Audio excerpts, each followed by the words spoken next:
So good afternoon, everyone. I will start today.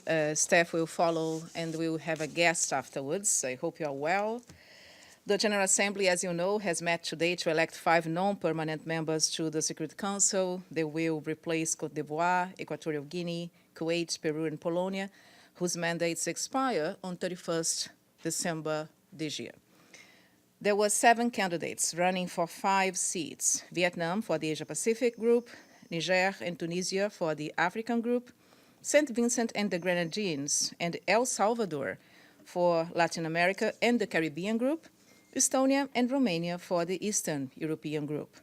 The result of the secret ballot is as follows for the elected members. Vietnam received 192 votes, Niger 191, Tunisia 191, St. Vincent and the Grenadines 185.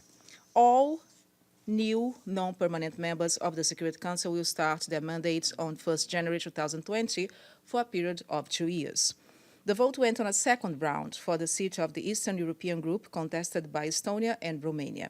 And in the second round, Estonia was elected, receiving 132 votes, being elected for the seats of the Eastern European countries. And more information on our website. We have now a travel announcement for you. President Espinosa will be traveling to Geneva, Switzerland, to take part in the 180th International Labour Conference, ILO. The PGA will deliver opening remarks at the event, which starts on Monday and aims to find solutions to the challenges related to the future of work. The session is also celebrating the centenary of ILO. Whilst in Geneva, Ms. Espinosa will hold bilateral meetings with heads of state and government and will take part in the official luncheon hosted by the Director General of ILO, Mr. Guy Ryder. She will also grant interviews to international media outlets before heading back to New York on Tuesday afternoon. Her delegation includes a political advisor, a communication specialist, and her personal assistant. All travel costs are being covered by the PGA's Office Trust Fund. And finally, the PGA has today written a thank you letter to the primary school children of St. Mary's School, Edinburgh of the Seven Seas, on the island of Tristan da Cunha in the South Atlantic, praising them for their great work in raising over 889 British pounds for the victims of Cyclone Idai in Mozambique. The PGA has also sent her best wishes to the headmaster and the staff of St. Mary's School and to all people on the island. Tristan da Cunha is one of the most isolated inhabited islands in the world. And this is actually all from us today. Do you have any questions? No? Yes. Enzo, you do? Do you have your microphone? Yes. Okay, Enzo, go ahead.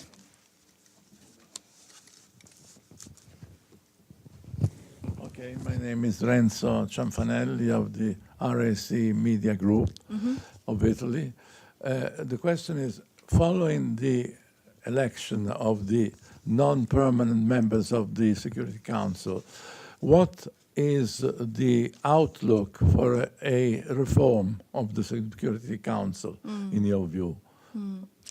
Okay, these are actually 2 separate processes, as you are aware. So the election happens for the non-permanent members of the Security Council. As we know, we have 5 permanent seats, and the rest is formed by non-permanent seats. And the reform of the Security Council and what we call the negotiations for the Security Council, it's a complete separate process, which is actually being led by 2 co-facilitators, as you may remember, the United Arab Emirates and Luxembourg. So the 2 co-chairs are leading this process. We just had a round of negotiations on the 29th and the 30th of May, and reports with the outcome of these negotiations will be is being expected actually for this month of June. The reform is an ongoing process, the conversations, the negotiations on this process, and of course the election will have 5 new non-members starting on the 1st of January. Their position on the reform itself, of course, is part of the discussions, but they will be elected to have a mandate and work part as the working dynamic of the council. So we'll see, because we still, as I said before, we are going to bring to you here as soon as we have the outcome of the negotiations, and we'll all have the opportunity to reflect upon it and, of course, ask your questions. And also, as we said, I think it was yesterday, when we were asked by Mr. Abadi, we are planning a new press conference for the president, which will also be, will take place this month of June, as soon as she comes back from Europe and complete her travels. And this is basically it. We have, of course, this is the Security Council. It's a body of the organization, but the election is a process, and the negotiations and the conversations on the enhancement of the body, it's another process. Okay, so yes, go ahead, Nishak. Do you have your microphone? No, you don't? It must be on the. Yes. So Go ahead. tomorrow is World Oceans Day, and is the PGA doing anything for it? No. And how about the played out concert that happened? How is the success of No, that? thank you for this question. This is actually a very important priority for the PGA, as you know, environmental action. And the Play It Out concert was a huge success. Actually, the PGA is very grateful for all the support that she received, not only here from member states, in the United Nations itself, across the organization, but also from the creative community, from individuals who signed up to really turn the tide on plastic pollution. As you know, this week we started to phase out in this building the single-use plastics, which is an important step for this cause right now, I would say. Yes, she is actually very active on her Twitter account as well, UN_PGA. As a matter of fact, she was yesterday in the evening attending an event to really bring awareness of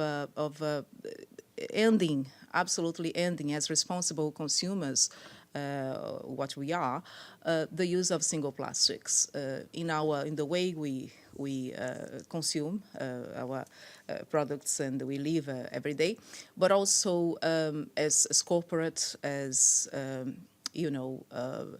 stakeholders, how we can definitely make it a reality, because we know and we bring this information almost every time we talk about it, because it's a very important information. And also, it's very, very worrisome that if we don't do anything, we're going to have by 2050 more plastics in the ocean than fish.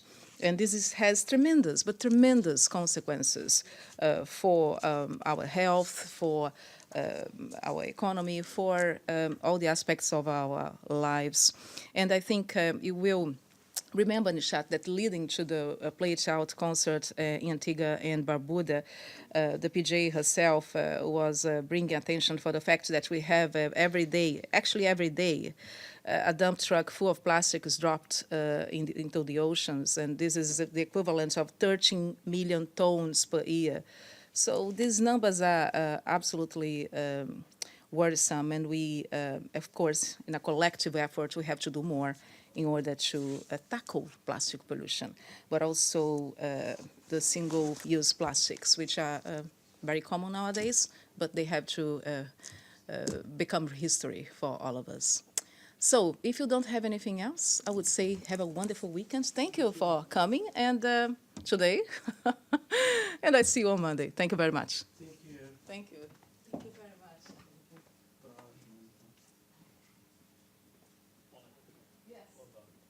So